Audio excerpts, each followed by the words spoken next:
õhtusöögi.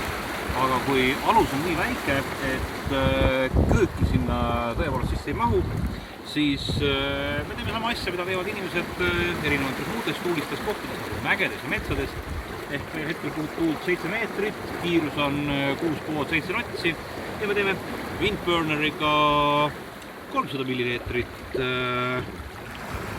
keevat vett, üritades seda mitte näpu peale valada ja lisame selle sobilikule tactical puutpakki. Ja nüüd, kui ma jälgida kellaaega, märki on meil 1,63 miili. Televaatajatele on võimalik kodus välja arvutada, et saame süüa enne või pärast nähtud.